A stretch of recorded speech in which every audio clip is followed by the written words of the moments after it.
Hey everybody, welcome to the Squashfest podcast. I'm Roman Versus, and this is my tag team partner. The caramel swirl the boy harm. Now you added Swole. Yo.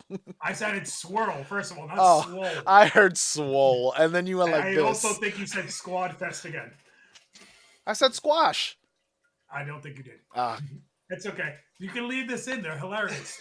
Squash Fest podcast. yeah. It's terrible that, again, I came up with the name, and I'm the one that keeps fumbling it up. Anyways, It's hey everybody, welcome. Today we're going to be going over Friday night Smackdown. Um, Overall, before we even jump in, what were your thoughts overall as a show? SmackDown has been lackluster lately. I think everything tonight was building towards the main event segment. They tried to keep people engaged with a couple of championship matches. It was fun. It was fine for the most part. There wasn't a lot to really drive home about. There wasn't a lot of things that really progressed stories so much either. It was really to get you to the very end, which was Punk, Rollins, Roman. That was the big takeaway from tonight's show. Overall, I completely agree with that, except for most of that, it was lackluster to me. It was definitely a let's drive this WrestleMania bus till the Mm-hmm. cows come home, so to speak. But that's basically how I felt. Everything was either leading up to or just again filler. Um, And it's and it's okay to be moving towards WrestleMania because we have to do it. It's 4 weeks away, 3 weeks away, whatever it is now. You have to be moving the storylines advance. But the way that they're doing it, it's almost like there's no urgency in it. mhm. Like we had, yeah, was doing the Gunther and Jay thing. Neither one of them were on the show. You're using Jimmy Uso to progress that story. Charlotte had a segment. There was no confrontation. There was no face to face. There was no with Tiffany Stratton. It was just Charlotte has a match. Tiffany has a backstage segment. Um, the only thing besides the main event segment that you can say they really pushed forward through was the United States title stuff with Jacob Fatu. That was really the only thing of consequence that really was on this show. Maybe you can make the argument for Damian Priest and Drew McIntyre as well, I guess. I'd argue the Damian Priest because it was also unexpected and it was one of the highlights of the night. That the Jacob Fatu and the last segment. Those were the Yeah, three things that really stood out from tonight's show. But yeah. There, mm-hmm. there was some good matches. Like the tag match was good. That crowd was on fire for Pretty Deadly, but for the most part, it's like I said, it's just those matches were felt like they were just put there to eat up time on the show. Basically. All right, let's hit it segment by segment. All right, so we start off the show with everyone's favorite and apparently London's favorite WWE champion of all time, Cody Rhodes. He comes out full on tracksuit, not in his Ric Flair gear, full on suit, like just came out of casual Fridays and just hit the gym. Cody Rhodes.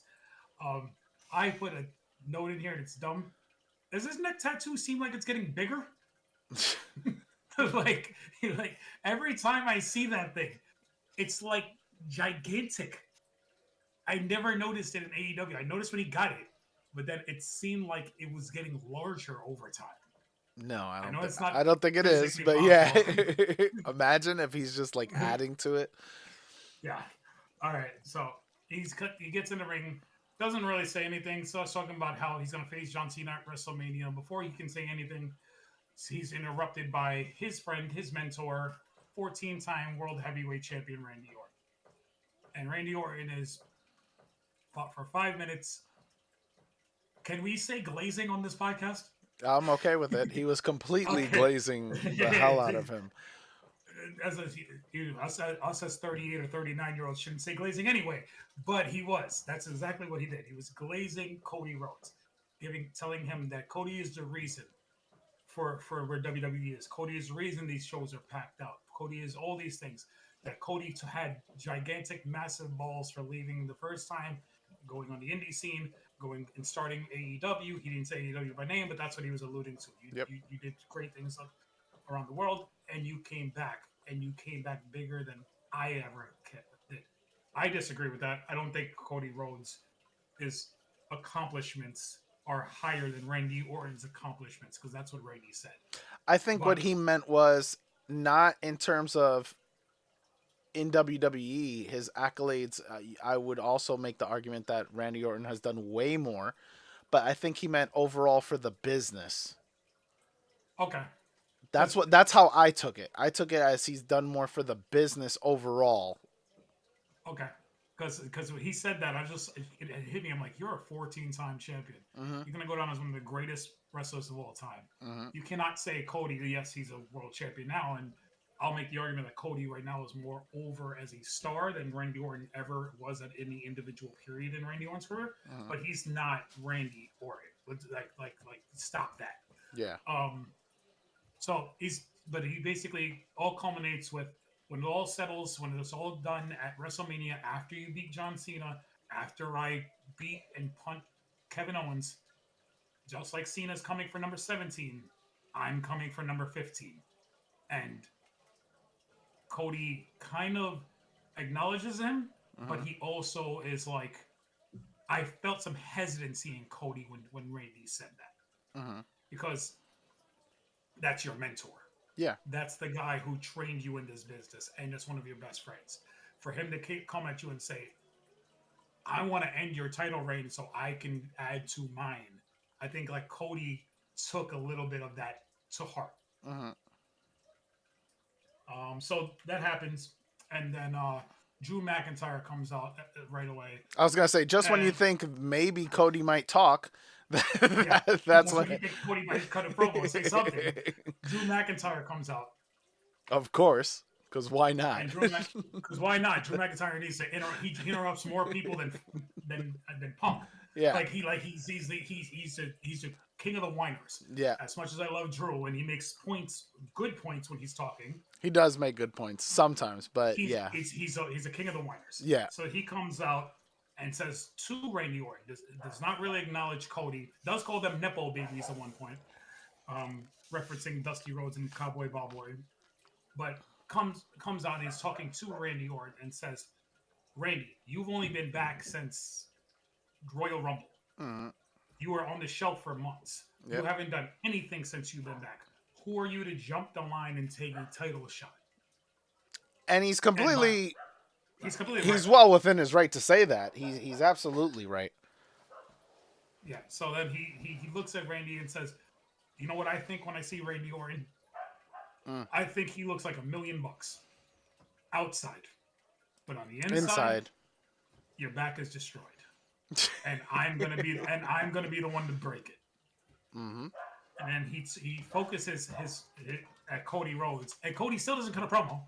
Cody gives him the gold dust punch, where he drops down to his back, the gold dust punch, and Randy goes for the RKO. Drew evades the RKO, takes a powder, evades, and leaves. Mm-hmm. All right. So overall, I understand what they were doing. You needed a segment. You needed to plant the seeds for Randy Orton to eventually go after Cody Rhodes' championship. You're putting doubt in Cody's mind, and then you're also possibly setting up a feud later for Drew McIntyre if Cody beats Cena at Mania. So you're setting up all these feuds and tendrils for the future. What do you think about the opening segment? Solid. Solid. I again, my only issue is that I waited through what seemed like an hour's worth of chanting for Cody not to talk. Hey, we were talking about last week how the European crowds were on fire lately. On Tonight fire. Tonight they were excessive.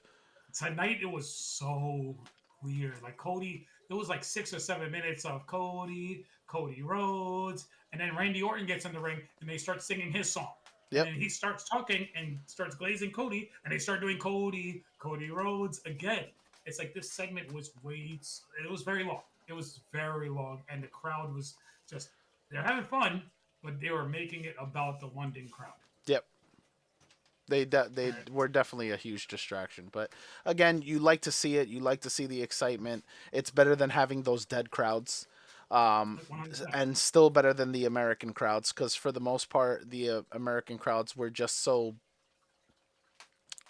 we're babied in the fact that we get to see this week in and week out over here, Mm-hmm. whereas they rarely get to go out in to Europe and do these shows. So Yeah. um, definitely still appreciate the crowd. It was just they were just a little much tonight, but it's fine.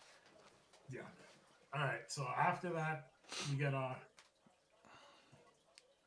interrupted McIntyre after the break. So they go to commercial break, and Street Profits coming down to the ring. They're gonna face apparently the UK fans think Pretty Deadly Uh-huh. is the next version of the Road Warriors, the next version of the New Age Outlaws, the Hardy Boys, something. Because as soon as Pretty Deadly came out, that pop for them was incredible. It was insane. We Uh-huh. got a longer, Pretty Deadly entrance than we usually get. We got to hear their entire theme song for the first time, it seemed like forever. And I think this theme song is great. It's so cheesy and so good, but it's in that UK Elton John pop vibe. Like I actually did enjoy their theme song. It's actually really great. They looked like $1,000,000. They were wearing UK flags. Well, and we'll talk about that in a second. And the Street Profits were wrestling as heels, so the dichotomy in tonight's show was just great. But I thought this was a really fun match.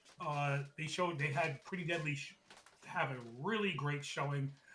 There were a couple times where I thought maybe they're gonna pull the trigger and give it to them because there were some times where that finish that false finish or that breakup came a little late, and Uh-huh. I was just like, are they gonna pop the UK audience, give Pretty Deadly the title, and then have them just drop it back on when they get to the states? That's what I thought was gonna happen towards the end of that match. But fast forward to the end, great match. Like I said, if you haven't watched SmackDown, go watch it. This is a really good match.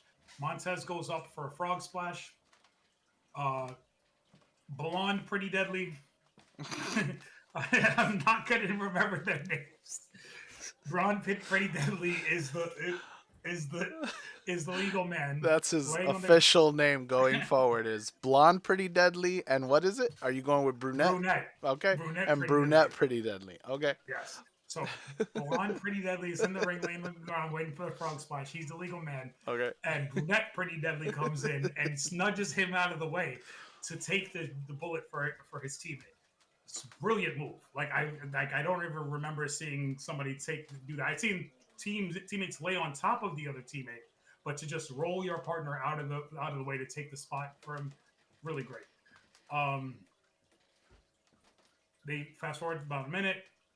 My favorite part of the match, all four men are in the corner. Montez is in the corner. Dawkins is in the corner. Blonde Pretty Deadly in one corner. Brunette Pretty Deadly in another corner.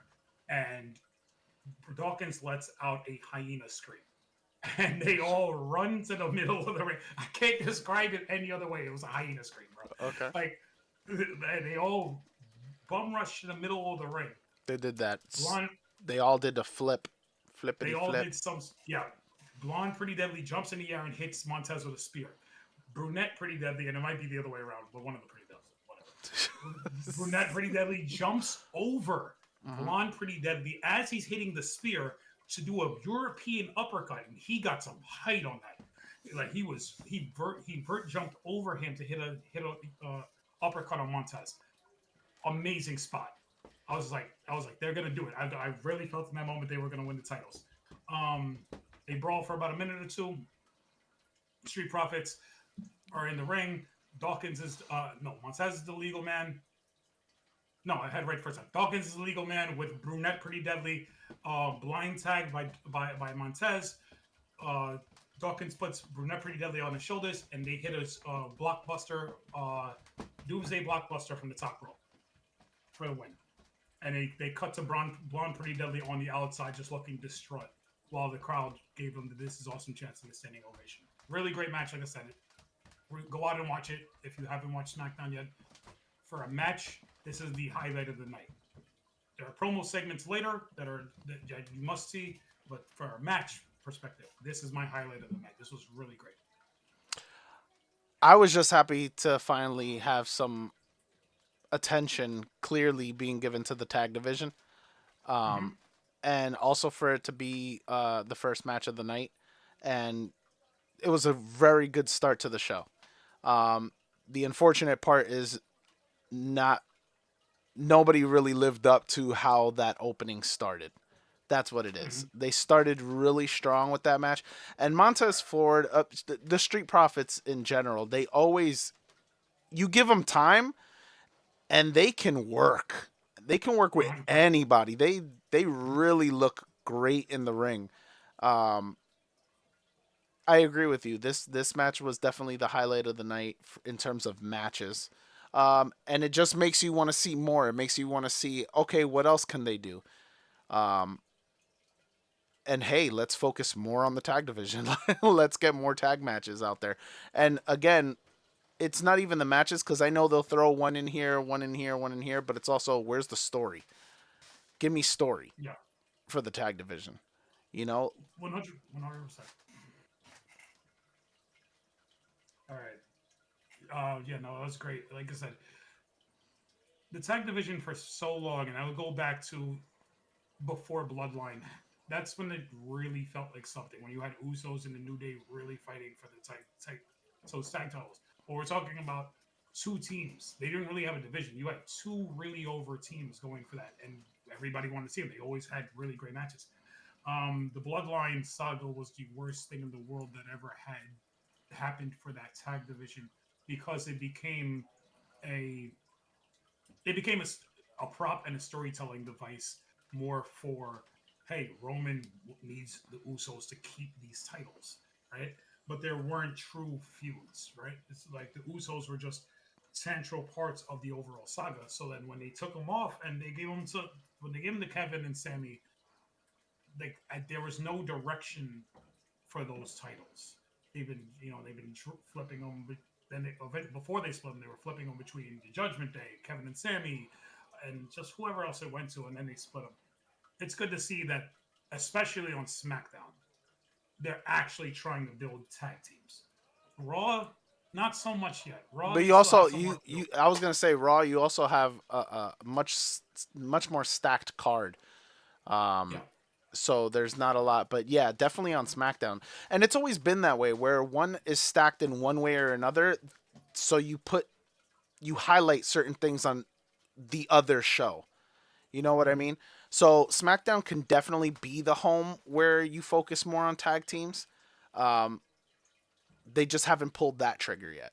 That's what I'm waiting for. Is like decide that SmackDown's gonna be the flagship for tag team wrestling, and then do something about it. Do something with it. Don't just Yeah, well, don't just keep putting us at one match here, and then expect us to care about the tag team titles. yeah, but then what happens on the other show is we have the Viking Raiders over there. Is that still their name? Yes, Yeah, Viking Viking Raiders. Viking Raiders. I'm sorry, No, War Raiders. War Raiders. Thank you, Jesus Christ. They changed That threw me off. again. Yeah. They were the Viking Raiders, right? You have the War Raiders over on Raw, and their tag team title run has been lackluster because all you have is you have the Creed brothers Mm-hmm. who they had a couple good matches. You have the New Day who've done nothing with since they turned heel, and then you have the LWO, which you clearly stated last week you've done nothing with. Yep. So you have three teams on Raw who you could be feuding with the Raiders And Judgment Day. for those titles. And Judgment Day. Well, JD McDonough has been out because he punctured his lung since that thing. There's And other you're not gonna members. have it would be Carlito and Dom, and we're not doing nothing with Carlito in any I segment. would love for you to finally do something with Carlito. What are you talking about? Give this I man love an Carlito too. opportunity. I love Carlito too. I think he's a great wrestler. I think he looks great. He's your Puerto Rican R-Truth. I That's all he know. is. That's all he's gonna be. I All know. right. But how amazing would it be to put Carlito and R Truth in a tag team? Put You them know in a what that would? tag team. You know what that would be? You're That would gonna be say Breezango. no. Don't do that. Yes, No, it wouldn't. it'll be two Don't do that. comedy acts. Like Don't do that. Don't do that. R-Truth is a great talent, great wrestler. Carlito is a great talent, great wrestler. Putting them together would just be a comedy act, and it would never do nothing, bro. Like who's gonna take the pinfall this week? Who's gonna like? Or you I would. give them a run. You're talking about still using them as jobbers. Don't use them as jobbers. Have them go on a little run. They That shouldn't would be. be. They would go so over the fact that they shouldn't be winning, but they are, and they're amazing on the mic. And the backstage segments would be amazing on top of that. Like, there's so many possibilities you could do with them, and they shouldn't win, but they do. The pops that they would get, stop it. All right. Whenever making Arlito a tag team. Look at that. Look at that. Oh, you All already right. got a name for it. Jesus Christ. That was not planned, by the way, Chad. It just came to mind when he was talking. All right. All right. So after that, we get a backstage segment. Zelina and the party girls, Kaden Carter and Katana Chance, are in the back talking to Adam Pierce about something. Blah, blah, blah. Doesn't matter. Who cares? Um, Chelsea Green and her Scottish Secret Service comes in, and Piper Niven is hilarious in this role, man. She comes in every week. She's talking about making sure it's clear the Eagle has landed, blah, blah, blah. She's doing all of this Secret Service stuff. It's hilarious. And basically, she's just saying they need to protect Chelsea at all costs. And that's why the three of them had to beat down Zelina last week and had to make sure that because it's their job to protect the United States Championship and making sure it stays on Chelsea. And Zelina's Zelina's like, perspective was it took all three of you to take me down. yeah, yes. And basically, And now I got backup. And then they proceed to have the match between the two tag teams, and Zelina's not even there.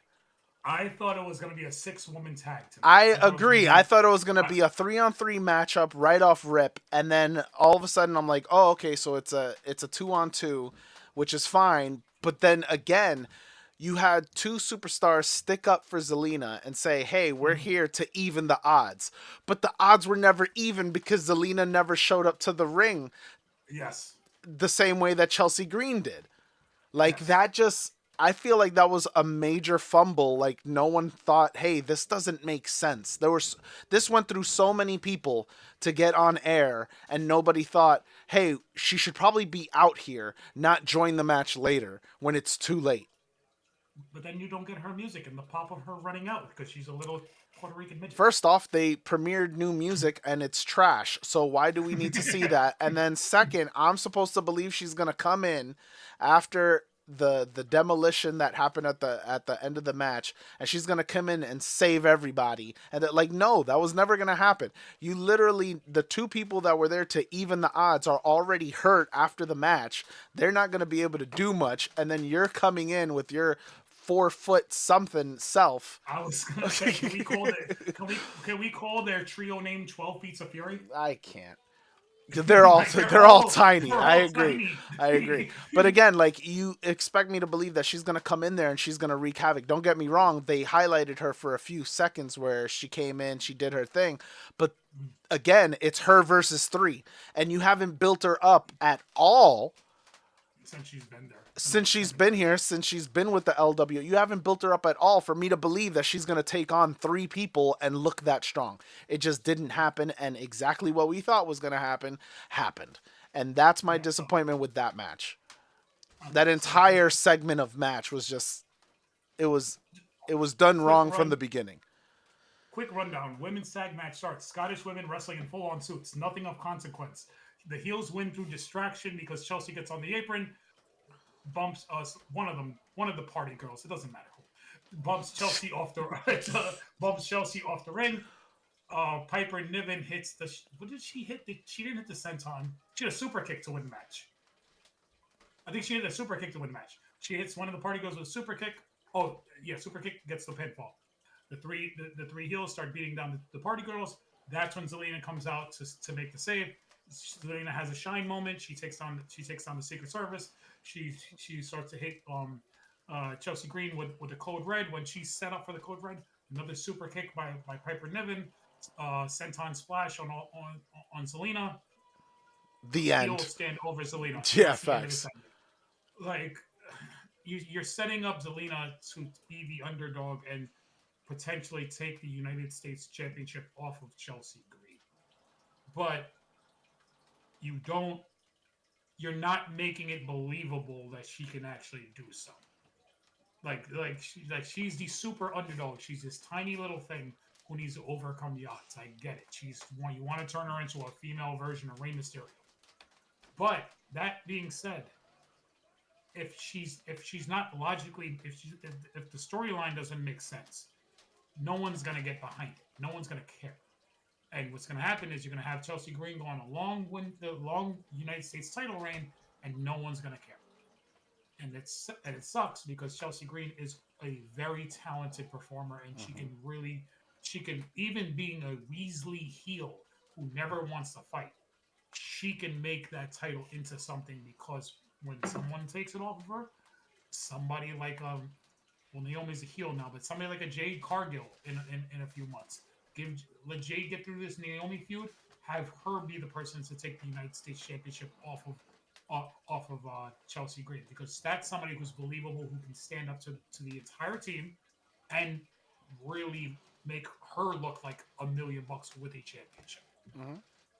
I agree with all that. My only thing is, and we've talked about it before, is we both like Zelina, and Mm-hmm, she's amazing on the mic, and mm-hmm, she's a really good wrestler. mm-hmm. I can believe that she can take off with the title. I believe she can do things, but again, my problem with Zelina is she's booked incorrectly all the time. All the time. That's why you can't believe anything.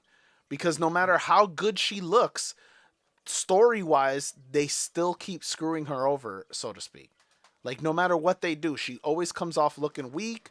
She always comes off like they'll either cut her off or whatever the case may be. Even in presentation, she'll come in. The match starts. They didn't even play her music, like her entrance or anything like that. Like Mm-hmm. there's so many different ways that they just continue to undercut her, and she deserves more. Especially if you're trying to make us believe story wise that she's the contender, she's the one that can do it, and you're just doing it wrong. Has she gotten a pinfall victory over any of them? No, I don't think Like, so. I like what is the precipice of this feud? I know she went to Chelsea and says, "I want that," but did she like get a win in a tag match? Like, I don't remember if she got. And that in itself tells you the problem. That in itself Yeah. tells you the problem. If you can't even remember, we'll have to go Yeah. back and definitely check on that. But I don't think so. Okay. I think it was literally that. It's I want the title and I'm gonna take it. Start a feud. Cool. All right. All right. So we cut to everybody's favorite last year's version of Jay Uso, L.A. Knight. Yeah, he was so over last year, bro. Like, don't I make know. me don't roll I your know. eyes at me. I'm rolling my uh, eyes at you doing it. Eli Drake, yeah, LA Knight. LA Knight walking down the hallway. We set up the next match. Him versus Braun Breaker for the men's United States Championship. And this was just a standard big guy versus not as big guy match. Braun throwing LA Knight all around. LA Knight really getting no offense in. Beating him down for 2 segments. And Just making something Braun look I was gonna say very believable, which is how 100%. for the most part, and we've talked about this in the past too. First off, Braun Strowman is really good, and he's a guy that you believe he should be demolishing the vast majority of his opponents. This match came off exactly like that. Like he was just pummeling LA Knight. Give me the 2017 version of Braun Strowman back where he was feuding with Roman Reigns and we were just destroying everything. Yep. That's the version of Braun Strowman I want. Yep. Like, just, that's it. I remember when he had that feud with Roman and they did the ambulance spot in the back where Roman beat him down, put him in the ambulance, and Roman ran the ambulance over uh, with the semi truck, and Braun got up and walked away to show I'm a monster, nothing can keep me down. And I remember, I think it was you. I remember looking at you. I was like, I think they just did a double turn. You can't try to murder somebody the way Roman just tried to murder Braun and still be the babyface. Yeah. And Braun getting up and walking away should have turned him heel. Now, unfortunately, that was still a Vince McMahon era where nothing makes logical sense, and they didn't actually pull nothing pulled. They didn't pull the trigger on that because I think at that point, if you turn Roman after that, you could have had a very significant run with him before the bloodline stuff. But that's neither here nor there. They just need to start building Braun into more of a monster again. Uh-huh. This match was fine. It was your standard SmackDown big guy match. He's throwing him around, hitting him down. Eventually goes for the whatever it's called, choo choo, and he's running around the ring. I don't know what it's called. The Bronson Express. No, it's Bronson Reed. I'm sorry, the Braun Express. The Braun Express. He's running around the ring, and we get a flying Samoan in camouflage. Who just comes out of nowhere. And I looked down and I saw your face when this man just came through the screen. You were like this. I didn't expect it. And I just literally didn't expect it. Like Jacob 5-2. They were doing such a great job with that match in terms of like, all right, this is exactly how it should be, and I'm just like, oh, okay, they're doing that thing with Braun where they're actually paying my man some respect, and then out of nowhere, this big Samoan comes out of nowhere and completely obliterates the match, and now match cannot proceed to disqualification. Like, I was not expecting that whatsoever. I mean, I didn't expect LA to lose the title. I think the title was on the line. Yeah, I didn't expect him to lose the title, but I just didn't expect any of that. Realistically, yeah. I eventually expected LA Knights at some point turn the tables and retain. I just really didn't see this happening, and it was great. It was great, and then again another great showing for Jacob Fatu.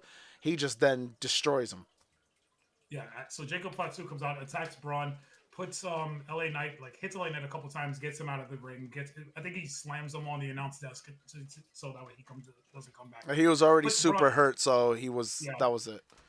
Yeah, puts Braun in the ring, hits Braun with a Samoan drop, and the fact that he can pop up Samoan drop this 350-pound man is incredible to me. I know I've said a lot of things about Jacob Fatu's athleticism and his strength, even going back to his MLW days, but this man, every time they give him a chance in ring, he shines. He's amazing. So pop up power Samoan drop on Bronson Reed. I'm sorry. There's too many Brauns. Braun Strowman, and then we got Braun Breaker and whatever. But pop up powerbomb on Strowman. Braun Strowman. See, I'm not going to do this. I'm not going to get this right. On Braun Strowman. Positions Braun Strowman into the corner. Hits him with 3 Umaga Rikishi-style hip attacks. Puts Braun down. Hits him with a super kick. And hits him with 2 prettiest moonsault ever. So I'm going to continue to call it that because that's the name of Tiffany Stratton's finishing move. And they essentially do the same move, and they've never given a name for his version of it. So it's the prettiest moonsault ever. So he hits him with 2 prettiest moonsault evers. Why don't you just call it the handsomest, since she has the prettiest? I mean, it's also just a handsomest. But it's also to take on Christopher Daniels' moonsault, the best moonsault ever. That was the original incarnation of that move, I guess. Anyways, prettiest moonsault ever. He stands over them. He leaves, making Jacob Fatu looking like a bigger monster than they were already building Braun. So I think the booking of this match was to get Braun to look like a monster versus LA Knight, just to bring him down versus Jacob Fatu and make Jacob Fatu look even stronger. Yep, and they succeeded. 100%. All right. Did that lead us? So that led us into the backstage. That led us in, not yet. The next would be Jimmy backstage. That's like 2 seconds in line. But we're getting the triple threat at Mania, right? For which one? The United States Championship. Has to be, because they keep crossing paths. They stay. Jacob Fatu. Yeah, he stay interfering, and they keep crossing paths. Has to be. So we'll touch on this in a little bit. What if we don't get it? What if we get a fatal 4-way and they add Solo into the mix? That's interesting. Yeah. So we'll touch on that when we get there. That's interesting. Yeah. So then we go to the backstage. Jimmy Uso is having a backstage interview with Jackie Redmond about how he's going to Raw. and he's going to take Gunther down. I heard him say this, and I felt like he buried his brother when he was talking. And I don't know if you caught it. He said, just because Jay is 0-3 against Gunther doesn't mean Gunther can be beat. Can't be beat. Mm-hmm. That's what he said. Just because Jay is 0-3. I You're trying understand to how hype your. I understand how you're taking it. I don't Yeah, think that again. I don't think that's how he meant it. He's that's just not how he saying. meant it, but yeah. I understand He's what you're saying saying. Gunther's beatable, Yeah, but my little brother, my twin brother, is 0-3 against him. yeah. So you're chopping down Jay even further Hmm. before Jay's match against Gunther. Again, I He's don't think that's how he meant it. I just think he meant it like, okay, so what if he's never beaten him? That doesn't mean he can't beat him. You took it for he's never beaten him doesn't mean he can't be beaten by someone else. I get it. I get it. I'm just saying that's not clearly that's not how he meant it. But I he understand how said, you can take it that way. yeah. So he said he's gonna go to Raw and he's gonna in his words, I'm going to bust his ass, Mm. and then when we get to Mania, main event Jey Uso is gonna walk out at Mania as Chip. So he walks down the hallway, and Mello and Miz, what's their team name? Mello don't Miz. Who I don't know, but Mello and Miz are there, Mm. and they start running. They start running Jimmy down. They call Jimmy the other Uso, which is great storytelling because that's what Roman said to Jay when Jay was in the Bloodline. He said everyone always looked at you and said, "Which one are you?" Or "You're the other Uso." So, he says that to Jimmy now that Jay's super over, and he's basically saying, "Jimmy, you can't think you're actually going to beat Gunther. He's your ring general. You've done nothing in your singles career here. You've been here how long? You've never done anything. Your brother and you're just sidekicks to the bloodline for all those years. You guys can't beat him. And if you would have slapped me the way you slapped Gunther, I would have put you down and you wouldn't have gotten up." Yep. And so Jay does the hilarious thing Jimmy. and faints the other one.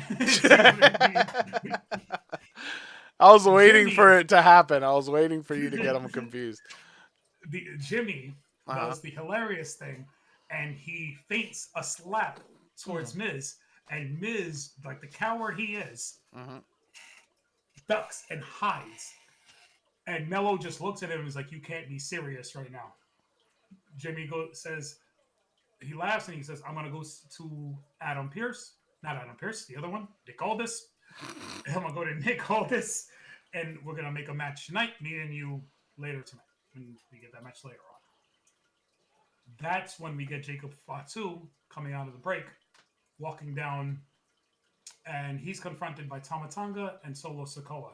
And Solo's yelling at him. He said, "Jacob, why ain't you run the play by me? Why ain't you do this? You gotta tell us. You can't be out there doing things on your own." And Jacob is fed up. Jacob's like, "Nah, nah, nah, nah, nah. When it comes to Braun Strowman, I ain't gotta run S by you. I ain't gotta run nothing by you."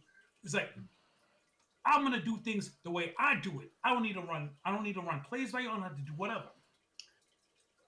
So we get that showing the dissension between Solo Sokoa, Jacob Fatu, You skipped the part where and Solo was like, "Don't you ever talk to me that way." oh He yes, was like, he did "Watch, say that. watch how you talk to me." And then Mm-hmm. Jacob backed down a bit. Yeah, He was like, "All right, and fair enough." he said fair. Yeah, yes, he did. That's when he hits you with the when it comes to Braun Strowman.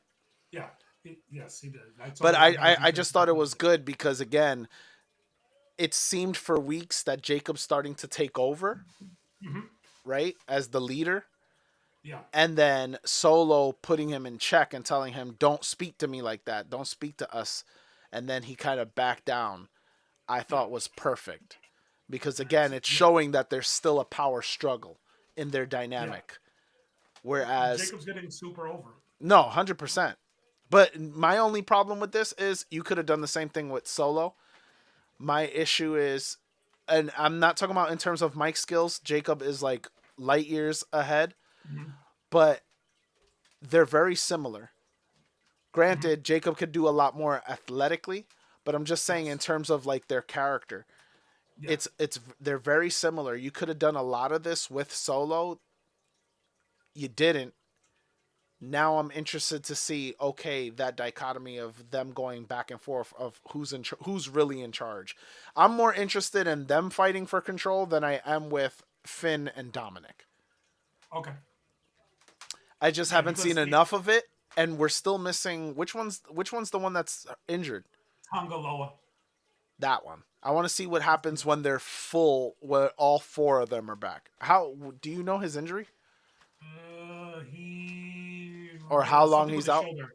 It's what I feel like. I don't feel like it was a torn pec. I feel like he tore his rotator cuff, which is probably, and that was at Survivor Series, so that was November. So that's he should be coming back soon. That's a 6 to 8 month injury. I would say it's gonna be after Mania still though, but But yeah, I want I to feel see like what happens with that once all four of them are there. yeah. And to touch on what you're saying, yeah, they are similar characters. And when the bloodline was the OG bloodline was originally together, they touched on the fear that Roman had of Solo sometimes because he was Yeah. the enforcer, but they never truly went the total wild man aspect that Jacob Fatu had, Yes. right? Samoan werewolf is truly what they call him because he's unpredictable. You Mm-hmm. don't know what he's thinking or what he's going to do. Solo, you knew he was always there, and he was the enforcer to keep him there. So even though they're similar, Mm-hmm. they're different characters at the same time. Yeah. And Solo wants to keep him in check because if he just lets Jacob unleash, who knows? Maybe Jacob goes crazy and figures, I don't need Solo. I'm gonna go get everything I want on my own. And then what does Solo have as far as the group? He has no power anymore because The others are gonna he's one man. the others are gonna follow whoever's strongest or whatever. Yeah, yeah, he's one man down. He can lose his werewolf, and then it's just him and Tangaloa. Mm-hmm. That's not Tangaloa, Tamatonga. And Tamatanga will And leave. Tamatonga, yeah, Tamatonga might leave and join Jacob. And now what does Solo really have? And then it just shows that you weren't Roman to keep your family together, right? You weren't Roman to keep this bloodline that you put together. Mm-hmm. So it's an interesting it's interesting. So at the end of that segment, basically, and he foreshadows to it. Maybe we'll get it next week or the week after. Jacob Fatu said, "When it comes to Braun Strowman, I'm going to be the last man standing," which doesn't make any sense to me because didn't they do a last monster standing match between the two of them already? Yeah, but isn't that the one that these guys interfered with? They didn't finish. No, I think that one was that the Saturday night main event one where he hit him like 7 hip thrusts. Who knows? Too far Okay. back. Okay. All right. Well, we come out of that and we got a Naomi promo segment, which was really great. She's doing fantastic work. I think this is a revitalization of Naomi's career, and I think she's doing the best work of her career right here. And I she's been love so solid I for I, so many years. I love that she's But over here crying during that promo. she looked like $1,000,000. She had caution tape wrapped around her as gear. Um, Eyeshadow the match caution tape, like you said, real tears. They felt like real tears. They didn't feel like eye drops. You just put it. And she cuts a promo basically saying that I've been here for so many years. I've been doing everything. I actually wrote some of this down verbatim. Uh, Bianca, what makes you think my attack on Jade was not the right thing? I've been doing the right thing for years. So why would my attack not be the right thing? um, Saying how who is Jade to come in and take my place? I was the woman who you looked up to. I was your inspiration. She didn't say these words, but basically she was hinting at when you came up from NXT and you needed a sister to guide you, I was there for you.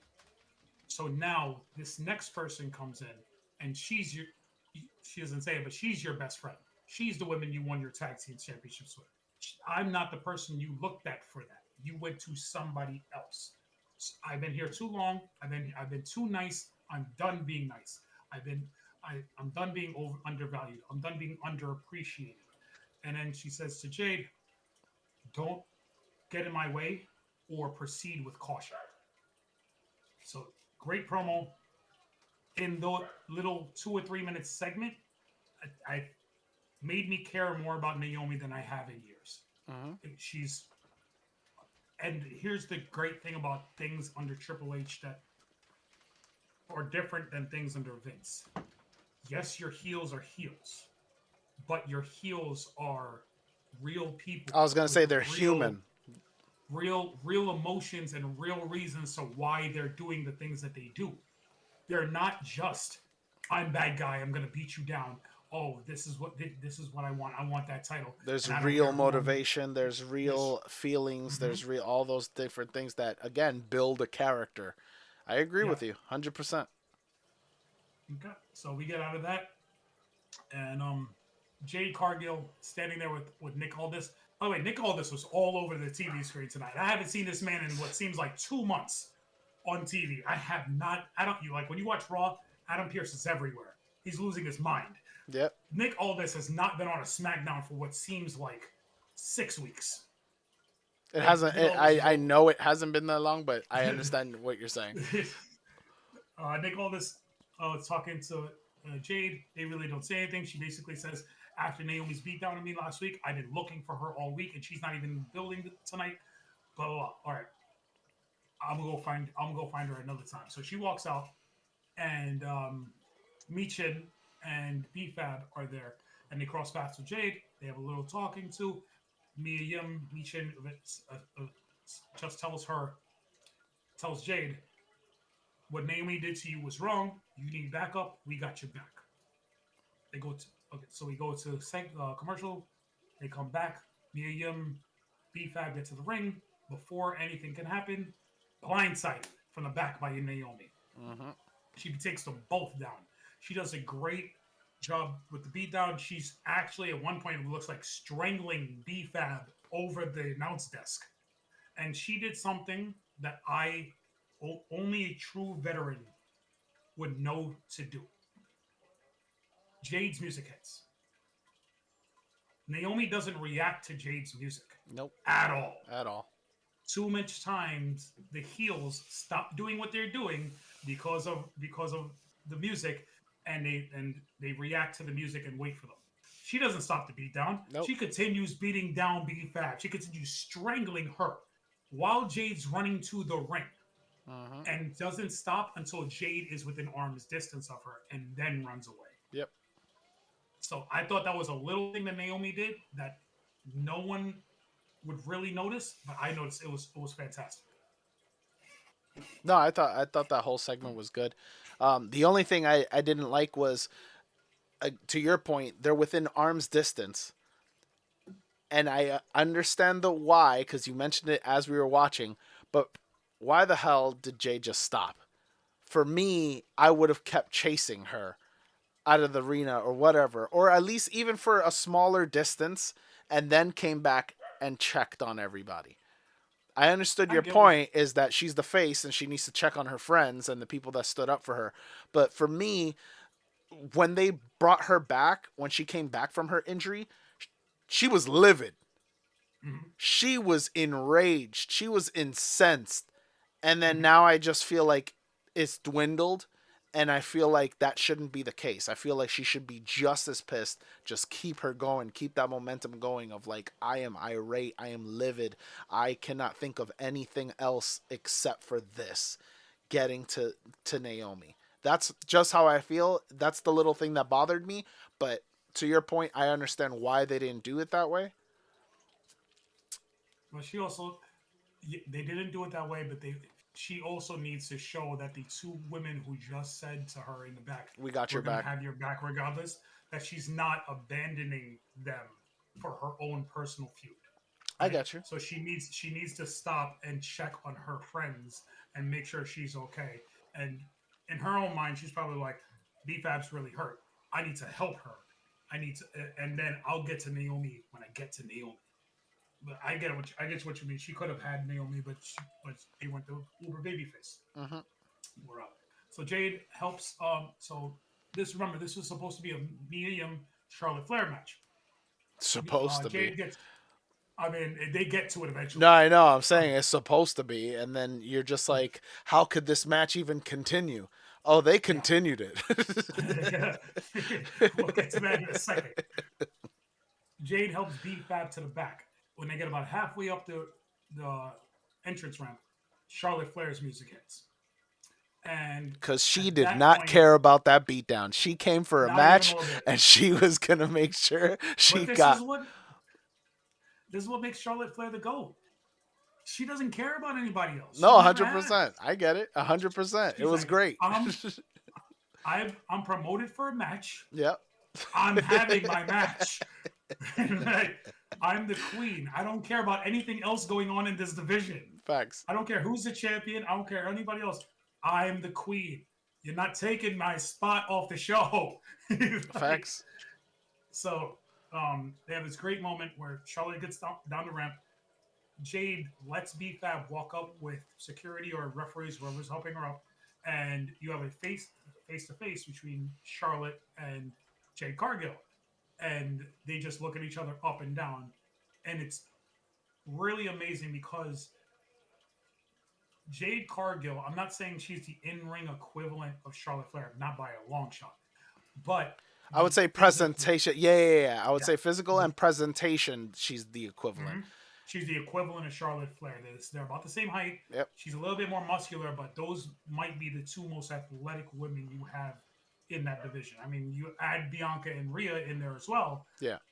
But as far as just presentation wise and what they can do in the ring with that match, Charlotte will help her through a great match whenever that happens.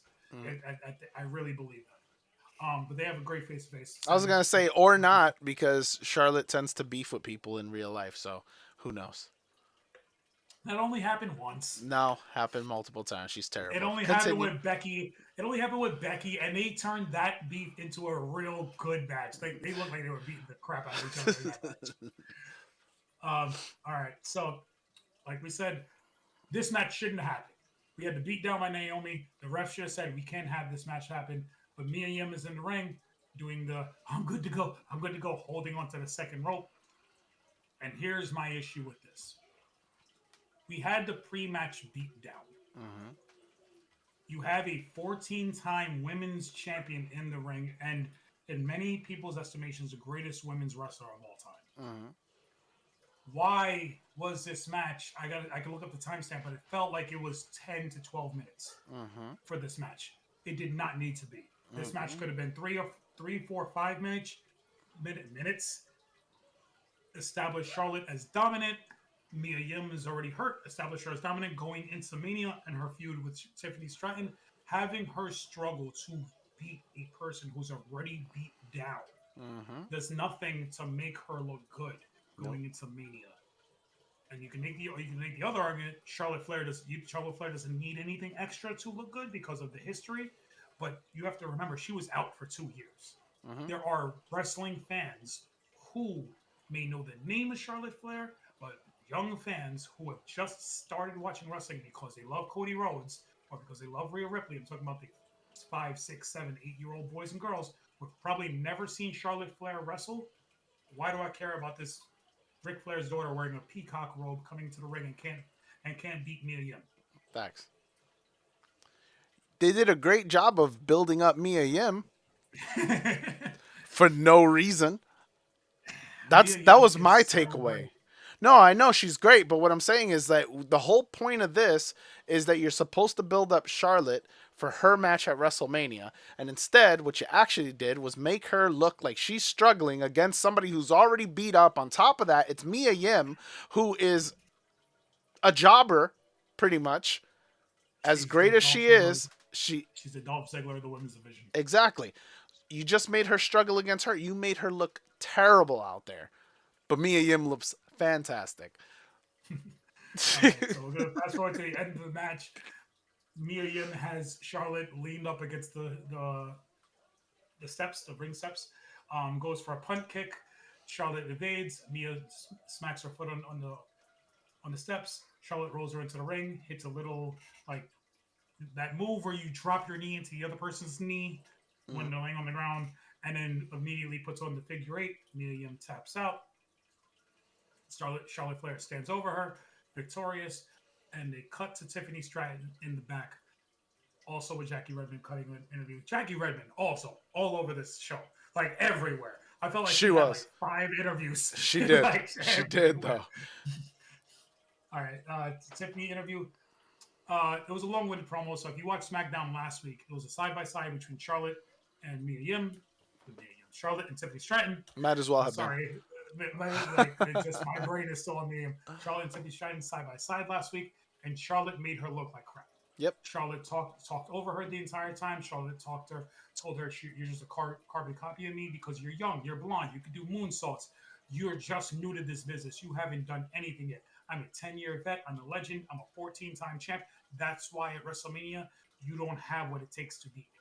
She made her look like crap. Tiffany Stratton. You know what it reminded me of, and I don't know if you're going to remember this. Mm. There was a few years ago between Brock Lesnar and Braun Strowman, Mm-hmm. and Braun Strowman is in the ring. Brock and Heyman. This is when Heyman was still with Brock. Brock and Heyman are in the back, and they did a same thing, a side by side promo, where Brock and Heyman are on one side, and the other one's obviously that's what side by side means. And they're going back and forth.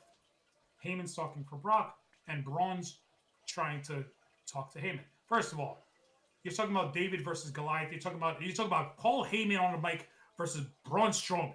That's a dumb idea. Yep. There were times where you can see Heyman's face because he's waiting for Braun to remember his lines. And in the side by side, it's like, you should have never done this. Yep. Braun is not ready to be talking on TV for himself, especially against Paul Heyman. Like, he should have never done this. He looked terrible. Well, that's essentially what happened me of. here. Yeah. That's what it reminded me of. Tiffany was not ready for this spot to be put up against Charlotte Flair in a side by side promo. Tiffany's a good promo. Tiffany's decent. Tiffany's good in the ring. But when she has to react to what somebody else is saying versus remembering lines and scripts, when she's just cutting a standard promo for herself, it's two totally different things. And Charlotte kind of exposed her. Yep. But this week, Tiffany They had her by herself. much better promo, Yeah. much better interview. She basically says, you know what I remembered, you know what I figured out last week during that side by side is that I have nothing to lose at WrestleMania. If I lose at WrestleMania, I am just a 25-year-old rookie losing to the 14-time, 10-year vet legend Charlotte Flair. So I'm gonna go out there. I'm gonna win. I'm gonna win at WrestleMania. But if Charlotte loses at WrestleMania, she loses to the 25-year-old, and she uses this word, so no offense to any ladies out there. She loses to the 25-year-old bimbo who just does cartwheels and moonsaults and is a carbon copy of her who shouldn't be in the ring with her. Charlotte has all the pressure, not me. So I'm gonna go in there and I'm gonna win. I'm gonna retain my title, and it's gonna continue to be Tiffy time. Toodles. No, she did great. She did a much better job this week when she had it up to herself. So I love Tiffany Stratton. They need to protect her at all costs. She's still learning. She's only been doing this for a few years. She's. I think that match, as an individual match, because there's not going to be many singles matches on this WrestleMania card for some reason. There's going to be a lot of multi-man matches. As a singles match at WrestleMania, that might be the best one. That might steal the show. I think Charlotte and Tiffany Stratton are going to have a fantastic in-ring match. TBD. You don't know too much about Tiffany Stratton's in-ring work. No, I've seen several of her matches. I think she's a really good wrestler. Again, for me, it's the Charlotte Flair effect. Does she want to do business with this person? That's it. That's stuck in my head. I'm sorry. That's how I look at it. Charlotte always puts on great matches. Charlotte Bianca, Charlotte Becky, Charlotte Rhea last year. Amazing. Like, she puts on great matches with everybody. You named a bunch of big names. Charlotte Sasha, Charlotte Bailey. Yeah, you're naming big names. Have her put on an epic with, again, a 25-year-old just coming out superstar. So that's why I said TBD. We shall see. I think it has the potential. I agree. It has nothing but the potential to be one of the highlights of the night, but TBD. All right. So we get Randy Orton versus Drew McIntyre next. And I said this as we were watching it. these are two multi-time world champions. This is a main event anytime you put this match on the card. But it just felt like a normal match. It felt like a normal SmackDown standard match, normal Randy Orton match. You got your backdrops into the table. You got your DDTs off the second rope. You got your Drew McIntyre headbutts. You got your clotheslines, sidewalk slams, blah blah blah. Nothing of consequence. It just felt like a normal match. Eventually, Kevin Owens comes out, doesn't make his way all the way to the ring. Randy Orton locks eyes with him, turns around, Wepa, Claymore. 1, 2, 3, Drew McIntyre wins. He leaves because this isn't his feud. Mm-hmm. Kevin hits the ring. Kevin hits the ring, starts attacking Randy Orton. Gets him to the table. They eventually get on top of the table. Randy slides off, pulls Kevin Owens' leg out, having him bump on the table. Kevin slides off, gets into the position for the punt kick in the little timekeeper area, and Randy goes for a punt kick, and Kevin takes a powder and runs through the fence. That's essentially the entire segment. They're trying to continue to remind us that Randy Orton and Kevin Owens are in a feud because they're big names and they want us to care about their match at Mania. Yep. But there's no reason to care about this match Yep. at Mania. I feel like they could be doing so much more with KO. I've said I want him in the title picture. I want him to be a champion at some point. I would prefer a KO Gunther than a Jey Uso Gunther. Um, Okay. I would prefer KO to be pretty much doing anything. I think KO is amazing, and I think he's being squandered on this feud for some reason. He just came out of a great feud with Cody Rhodes where I think he should have won the title and then dropped it back to him at the next pay-per-view. He was doing months of I'm the real world champion because the referees were out of position and I had Cody down for 3 or 4 or 5. It was like a 10 seconds thing he Yeah. was going to pin him for. And And he he was was carrying amazing around that entire run. The title. amazing. Yeah. He was carrying around the Wind Eagle Championship, which wrestling purists like myself love that championship. Like And he's amazing. amazing as a heel because he's so believable. Half the stuff it's hilarious, but you also take him seriously. He's like a Kurt Angle in that way. That Kurt Angle was so amazing in ring that he could be goofy and all that, and he could be funny. But at the end of the day, you knew like he's still a threat. He could put you in that ankle lock, and make you Uh, tap and so on and so forth. He's like that caliber of wrestler where it's like, yeah, I can be funny and I can hit those notes, but essentially like I'm just really good. Let my in ring speak for me. He's amazing. So again, yeah, I get it. We have to fill up a card, but that's what it feels like. Filler.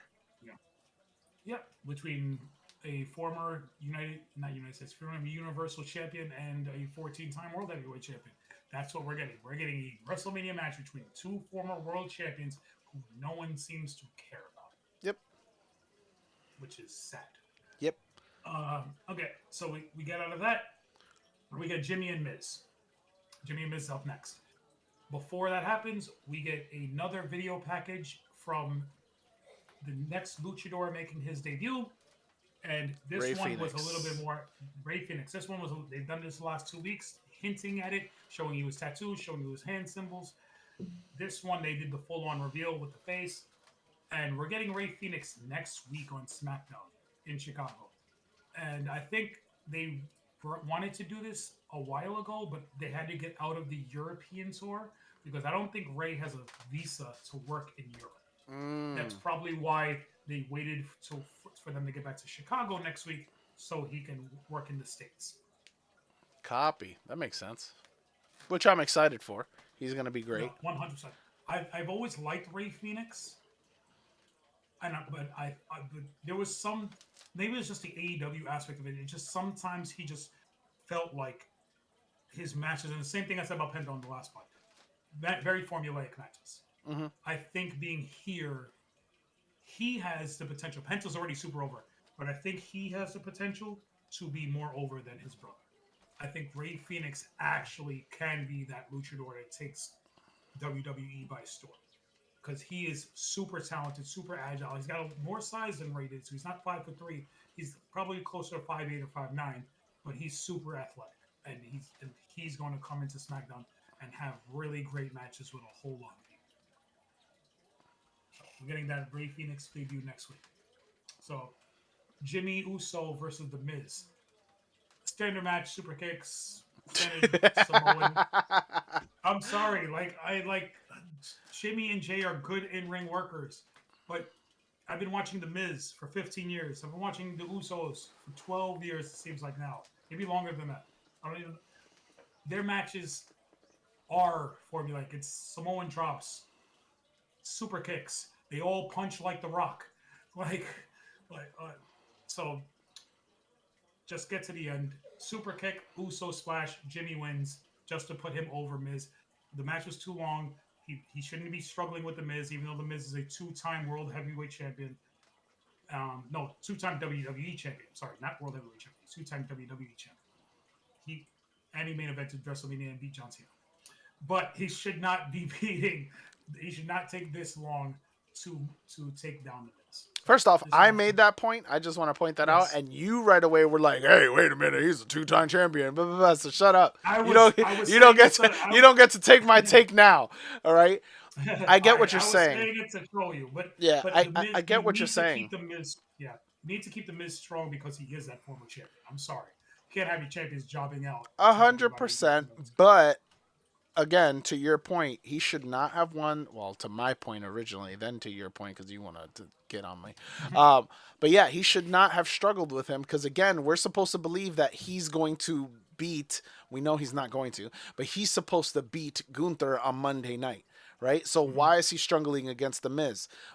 At least give him some sort of.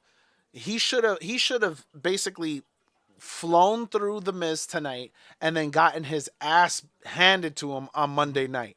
Not struggled tonight and then get his ass beat on Monday. That doesn't Yeah, make any sense. The only way this makes sense, I'll tell you right now, the only way this makes sense is if he beats Gunther on Monday and Jay loses to him at WrestleMania. that would be so dumb. That's the dumbest idea. I No, understand, but that's the only way it makes sense, is what I'm saying. And then you have Jay saying, essentially, I was able to beat Gunther.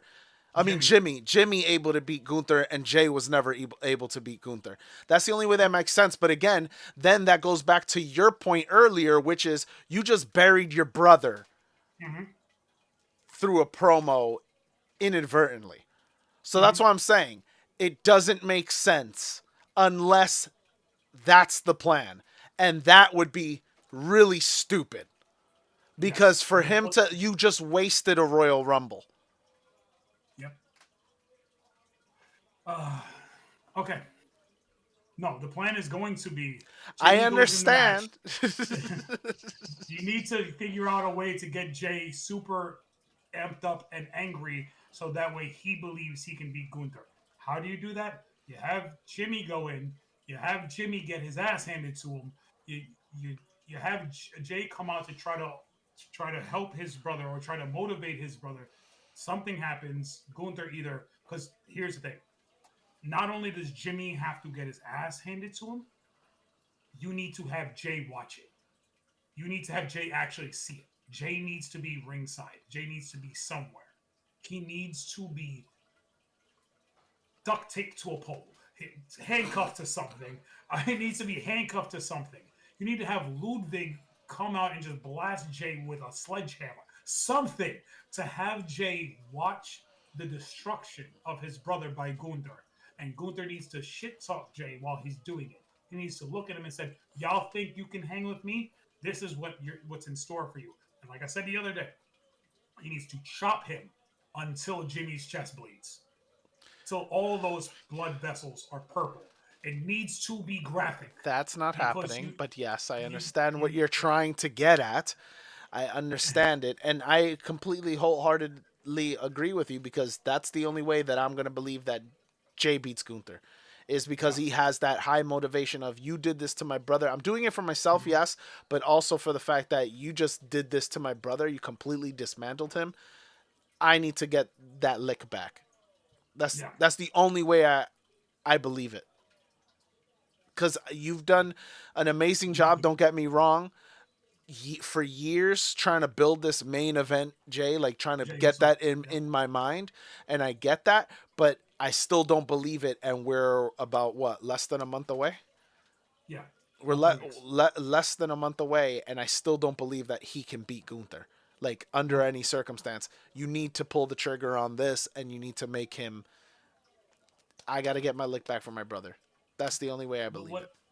what they should have been doing, and it's been since Rumble. So Rumble was the first Sunday in February this year. We're talking about almost 8 weeks ago Mm-hmm. that we've known Jay was going to be facing Gunther. Mm-hmm. What they should have been doing Mm-hmm. is have Gunther week in, week out, obliterate Jay. Not none of this. Jay is facing Austin Theory. Jay is facing Grayson Waller. Jay is in a random tag match. Jay's and then nothing happens. This build towards this match has been so lackluster because it's all been all about Gunther basically telling him, "I beat you 3 times. You can't beat me," and Jay just saying, "I don't know if I could beat him." There Mm-hmm. has been very few moments of physicality in between the two of Between them the in two. 8 weeks. I think it's been 3 times they've touched in 8 weeks. And this isn't like a blood feud where you want to be like they don't touch until the match happens. Mm-hmm. This is a WrestleMania match. This is a world title match. But Mm-hmm. you have your ring general who was the Intercontinental Champion for 666 days. And in NXT UK held that championship for 1,300 days or whatever it was in NXT UK because he was champion during the pandemic and he held it for a long time. He's been dominant everywhere except for me. Except for this run because once he lost to Cody last year at in Saudi Arabia, the Gunther steamroll kind of fell off. Mm-hmm. People stopped caring as much. How do you get people to care about Gunther again? You have him obliterate the number one babyface in your company week in and week out, Mm-hmm. and they haven't done it. Yeah. I don't know what's happening There's in three this group. weeks left. Let's see what they do. They can really turn it around in 1 week this Monday. Yes. This is if they don't do it this Monday, I'll have no confidence that they'll be able to do it. Yep. None. It doesn't matter. This is the week. Agreed. So we come out of that. Drew McIntyre's backstage talking to Louis Capaldi. Great English singer. I used to be someone you loved. That great song. That guy. I love Louis Capaldi. I think he's a great singer. You got way too So excited when he came on the screen. That's how I know you love him. I love Louis Capaldi. I All think right. he's amazing. Um, so Drew McIntyre comes. He's talking to Louis Capaldi, talking about, oh, we're gonna go out and get a couple pints after this show. Da da da da da. You know, really didn't need him on the show, but it was nice to see that WWE's reach is still, and I think they're doing this on purpose. They're really just bringing people in, celebrities in, to show how big we are. Because you cannot tell me that Louis Capaldi is a wrestling fan. That doesn't seem Doesn't right. track. Doesn't track right. So he gets interviewed by Jackie Redmond again, like all over the show, and he really doesn't say anything. He's just basically saying, "I told you I was going to win. I told you I was going to beat what's his face, Randy Orton. I just met Louis Capaldi. We can go out for a couple of drinks, and then I'm going to roll into Mania, and I'm going to take down Damian Priest." Speaking about Damian Priest, he walks out of a door, and this man was either waiting for him on the other side of the door, or he spawned in like the Undertaker. Because he, like, as soon as he opened that door, that He man's was just silhouette there. was there. He It was was just just there. there. They have a backstage brawl. They eventually get to a nice, beautiful white convertible. They get on top of the convertible. Damian Priest, south of heaven. And I feel like Drew McIntyre either sandbagged him or Priest lost his hold on him because he got him like only 2 feet off the ground. Well, He they're really did also not. two massive men, and I feel like the On hood of top of that a car. car was just not long enough for both of them. Was what it Maybe. felt Because like. And it felt yeah, like he it was was a convertible. concerned with the fact, hey, I'm gonna pick this guy up and I'm gonna slip off the hood. That's what it felt like. It's possible because it is a convertible and they're both 6'5" and Drew McIntyre is 280 pounds. Big meaty men, basically. Yeah, exactly. So he hits him with a South of Heaven, choke slam right through the windshield, and everybody's yelling at him, Damien, get off the roof, relax. And Damien in his voice, I am relaxed. I'm done. And then he looks at him and he goes, rest in peace, Yeah, which is a great callback to him because being called he the keeps calling him Timu Undertaker. Rhea used to call him Rhea literally called him the bisexual Undertaker yeah. on Twitter. Like he's getting tired of these comparisons. But that's another one of those matches between two world champions who you need to put them on the card, but what do we do with them? It mirrors Kevin Owens and Randy Orton in a lot of ways. What do we do with these two guys? You're just building up the card. You're just putting names to it. Mm-hmm. Again, it's 2 nights. Mm-hmm. It's 2 nights. You We're gonna got to get fill it we're up. gonna get 14 matches. Yeah. Yeah, Oh, wait till SummerSlam this year. 2 night SummerSlam. That's gonna be. We're I gonna get did. a whole bunch I of didn't filler even know. matches. I didn't even know that it Yeah, was 2 nights. yeah. SummerSlam this year. It's actually in MetLife, your neck of the woods, my old Nice. neck of the woods, and it's 2 night SummerSlam. So, Copy. whoo, that's gonna be a thing.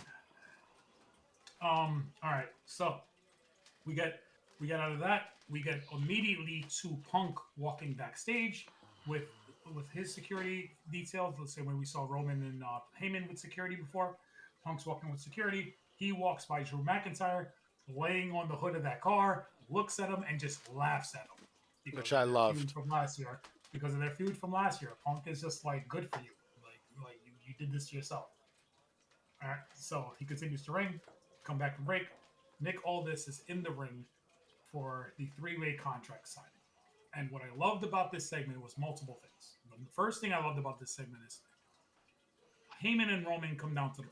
Hmm. They gave Roman the time to talk to the fans, to acknowledge, say the fans to acknowledge him, to do all these things. And he signs the contract Hmm. before anyone else hits the ring. Hmm. It made logical sense. If I want this match, why am I going to wait for my opponent to come out and then cut a long promo the way we've always seen in every contract signing before I sign this contract? So Roman signs a contract. He starts talking again, interrupted by Seth Rollins. Immediately, as soon as Roman, I didn't say this part.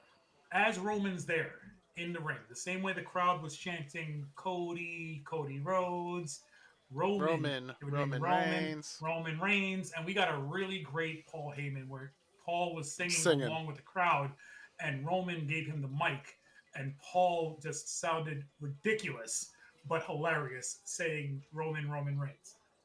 As that's happening, Seth Rollins' music hits. Roman's face immediately changes. Hmm. And you know all the crowds do? They start singing Seth's song. Hmm. And as soon as that happens, Roman looks so disgusted Yep. because he only wants the crowd to acknowledge him. He only wants the crowd to sing with him. To see that they're caring about somebody else, eat it at him. It eats at him as the tribal chief. It eats at him as somebody who wants acknowledgement. And he doesn't want Seth, especially that guy who is the reason that Roman is who he is, to get cheered by anybody. So that's happening. And uh, Seth basically starts cutting a promo talking about the heyday of the Shield. He looks at Roman and he goes, Roman, do you know where we are? 12 years ago, we all, he doesn't say we all because they can't say John Moxley, and I don't think they'll ever do it. We all landed on this roof of this building in a helicopter. We came down to the ring. We put the Undertaker through the table. We let people know that this was going to be our company. And guess what? We did it. We did everything. We set our minds to, and we did everything that we told them we were going to do. And Roman goes, "We? Who is we? You are not we. I'm the reason we're here. I'm the reason we're on Netflix. I'm the reason we're selling out these buildings. I'm the one who main evented all of these WrestleManias. We? No, not you. Me. Again, It was right selfishness after. and acknowledgement. Yeah, but it was right after what really set him off was when he said "mission accomplished." Ah, yeah. That's Set, when set he, those mission yeah, accomplished. that's when Roman just lost it and he went off on that whole tangents of we, because Yeah. he was like, So we didn't do anything, we haven't done that. Yeah, but yeah, I thought that was great. which is a great piece of writing. So whoever sat down with them and said, maybe say this is amazing because Roman before Cody has been the face of the WWE. And you know how I feel about Seth. Seth has always been the best worker. So they were always 1A and 1B. Mm-hmm. And I feel, and Seth never made it a main event of WrestleMania until last year. Mm-hmm. So for Roman to say that to him when he feels it probably as a performer in real life Mm-hmm. and as a character that I'm this guy, I'm great, but I'm not given the same spotlight as him, even though I might be better than him. And Roman looked at him and said that to his face. Yep. And And meant it. so, and And meant it, meant it. 100% meant it. So Seth gets angry. Eventually, he yells at him, yells at Punk and said, no, Punk, that's further down the line. Yells at Roman and says, "This is the problem. This is why I keep sabotaging you because of your mentality. This mentality only divides us. It should have always been me and you, but I needed to do this. And now I need to clean up your mess because we have a problem. The Punk problem that you should have put down at Survivor Series in that cage. Mm-hmm. You let this fester. You let this do it. But I'm the only one that sees it. And now I have to clean up your mess." Again. Signs contract Mm-hmm. again. Again. Mm-hmm. Signs a contract. Punk comes out. Punk doesn't say a word. Comes into the ring. Sits down with the contract. Starts And just looking starts through it. looking through it. That starts looking through the contract. Roman and Seth, they didn't look through it. They just signed. Yep. And Roman already knew what was in there. Yep. Seth had no idea Yep. of what was in there because Seth's mentality is, I get my hands on Punk again. I don't care. I'm going to sign this contract. Yep. Punk wants something out of this match. Punk's looking through. Roman goes, "It's in there." He goes, "What are you looking for?" "It's in there. Page 4, Article 5. Yep. And he's still looking. Yep. Punk's still looking. And which shows Roman that goes, distrust, which I that loved. distrust. Yeah, he's like, Which I is don't care also what you say. I'm going to check this contract. 100%. But it's also, there's a three, and I said this about EO the other day, but there's a three-headed monster that no one's actually talking about with this segment and with this program. Punk is going to look at those two as his little brothers. I brought you into the Shield. I brought you into this company. I'm the reason you are who you are. Roman looks at Seth as his little brother. I've always had to be the one who's here for you. I've always had to do everything, and I'm above you. So Seth is now looking at the both of them, and Seth's like, I shouldn't have to look up to either of you. I'm the guy who's been here, who championed this company for years, and I shouldn't have to look up to either of you. And they're both looking down at the other ones. Mm-hmm. So Roman does the great thing and sends Heyman over to Punk and says, Heyman, go show him what he's looking for. And Heyman doesn't show him exactly where it is. Heyman just looks at Punk and says, it's in there. I made sure of it. Everything you've ever wanted, you're going to get. Sign this contract, and you become a WrestleMania main eventer. And Punk starts crying. Punk night 2 at that, because night 2. I don't think he said night 2. He said night 2. Did he? Yes. I don't think he said night 2, because everything I've seen online before this said they were going to main event night 1. I think night 2 is going to be Cena. And we have to rewatch it because I'm almost positive he said night 2, but I could be wrong. I think his exact wording was, you're going to be in the main event of WrestleMania. Yeah, he said that too. I think that was his exact wording. I don't think he said night 2. Oh, we're going to rewatch that's gonna be it. Night 1. Rewatch it. Okay. Well, either way, Punk starts crying. He does the great thing of turning his face away from the hard cam so you can't see it. Yeah. Punk starts crying. Legitimately crying. He leans into Paul Heyman, and Paul Heyman gives him a kiss on the forehead. At that point, I thought Roman was going to go off. I thought so too. But Roman did it. Roman starts laughing, and he said, your dream is done. The favors complete. Mm-hmm. Kumbaya, all this stuff in all of his Roman ways. As soon as this is happening, Seth Rollins, the face and the acting, he stole the segment. I thought he was great. I think Seth stole this segment from everybody. He's so red. So red, so angry. No, this is not right. He doesn't deserve it. He was gone for years. Me and you did this. He was gone for years. He doesn't deserve the main event. I deserve the main event. I deserve to be in this spot. You know what I want more than the WrestleMania main event? So to make sure he never gets the main event of WrestleMania. He was going off. So Rollins going nuts. Keeping Punk out of the main event is one of the thing. Punk finally gets on the mic and starts talking to the crowd. Thank you, London. Thank you, Chicago. As soon as Thank he you, Louisville. started, as soon as he started thanking everybody, I was like, Roman's gonna get pissed that he's not Yep, thanking him. As soon as he correct. started thanking everybody, I knew that his ego was gonna come into play, and he was gonna Yep, say, "I'm the one giving you this opportunity. It's yep, me. Has nothing to do with none of them. You need correct. to acknowledge me." And that's exactly Yes. what he did. Thank you, fans, for chasing my name for 10 years. And Roman's like, thank me. So these are so verbatim. Oh wait. No, that's not it. Punk Bronson. Oh, he doesn't thank Roman Reigns. Roman asks for it and for his acknowledgement. He Mm-hmm. wants Punk to acknowledge Roman Reigns. Punk gets down on one knee in front of Heyman and in front of Seth. Roman. And you can Oh. see, well, it's in front of Seth, so he's in front of Roman. But you can see Heyman's face as Punk is doing this. Mm-hmm. He's in shock. He's like, this is not going to go well. I know Punk. I know Roman. This is not going to go well. And you could see And the little something things fell. that he was saying that Uh were huh. irritating Roman. He was like, because Uh at huh. first he was like, "I acknowledge you, my tribal chief, and that's why you, holder of the Ulafala, and blah blah blah." And he was fine at that point. And then it was right when he said, "What?"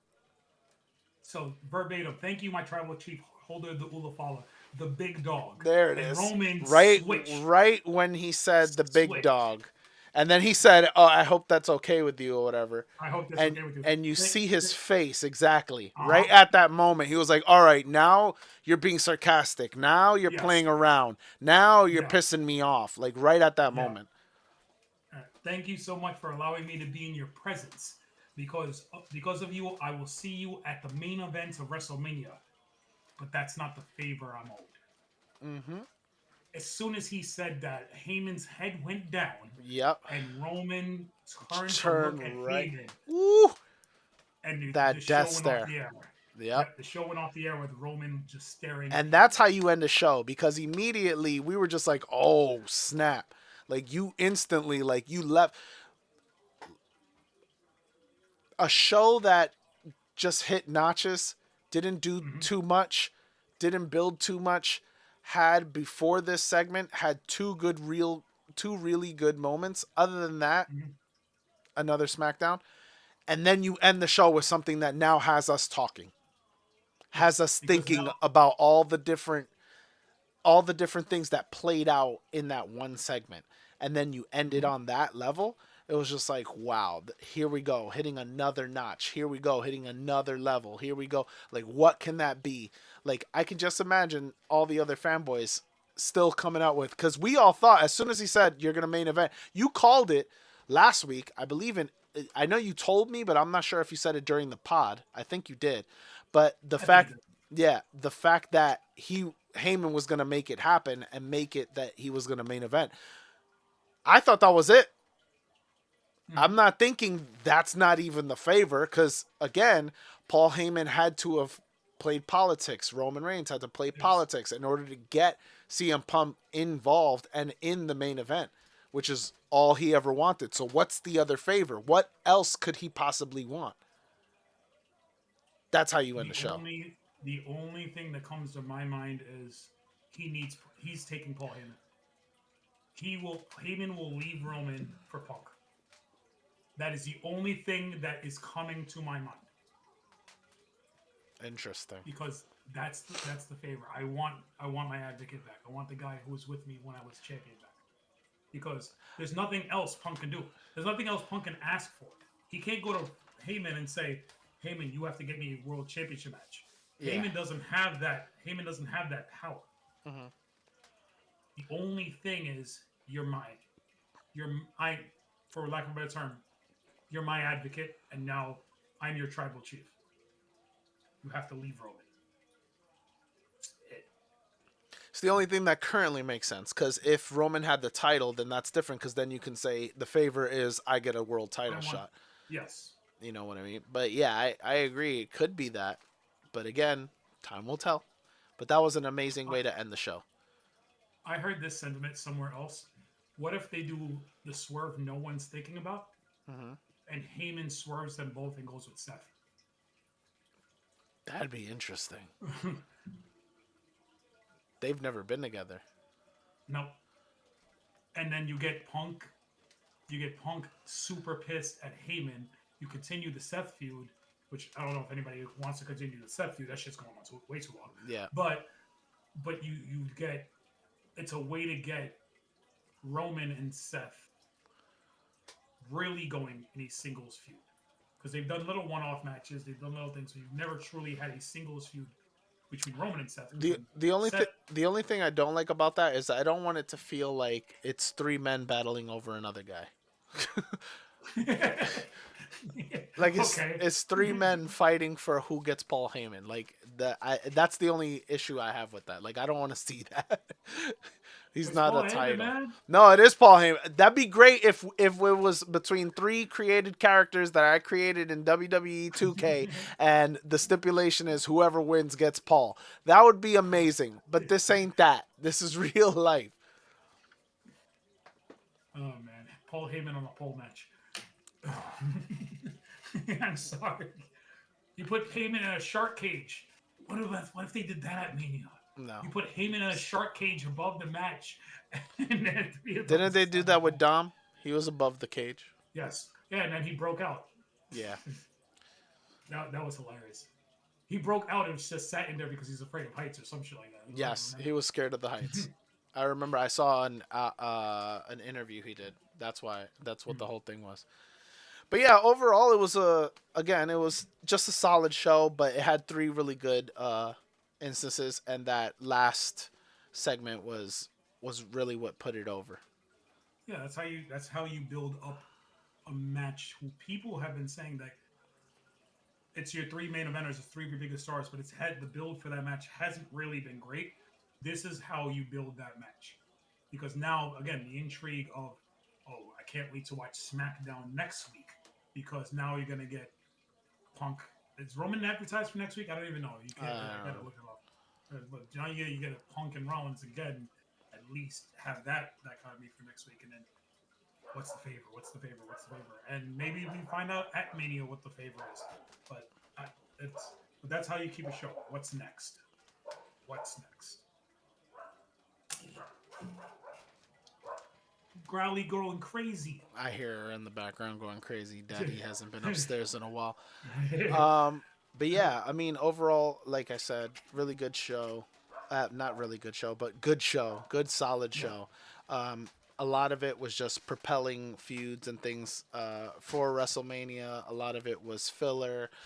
It's about what you expect 3 weeks out or so yeah, from a WrestleMania. To your point, um, yeah. but yeah, uh, guys, again, we enjoy doing this podcast. This is our second episode.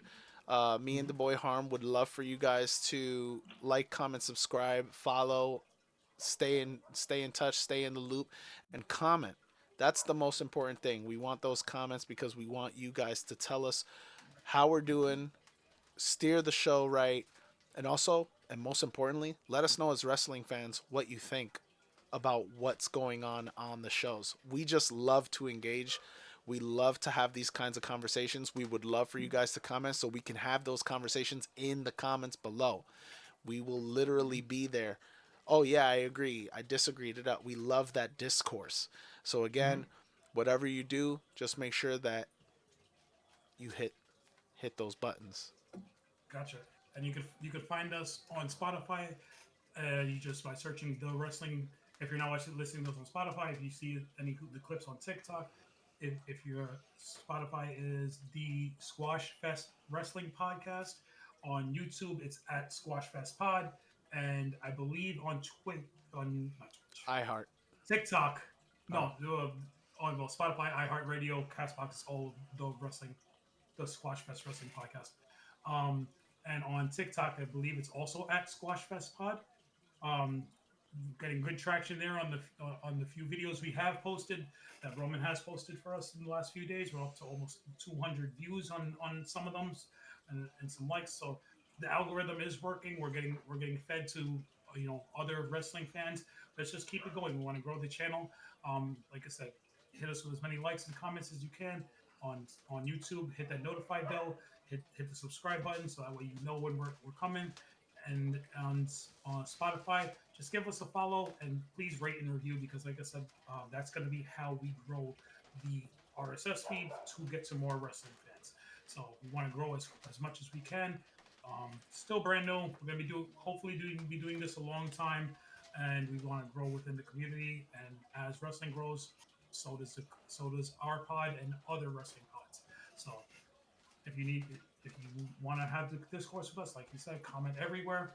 And if you want to, talk about what other people are saying on other podcasts, I'll be willing to check them out, listen to them too, and give you guys my take on them. Like I know a lot of wrestling fans listen to a lot of wrestling podcasts.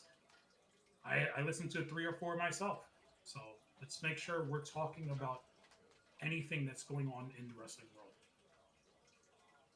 So thank you for everything. Thank you for tuning in. Appreciate you guys, and we'll catch you on the next one. Peace.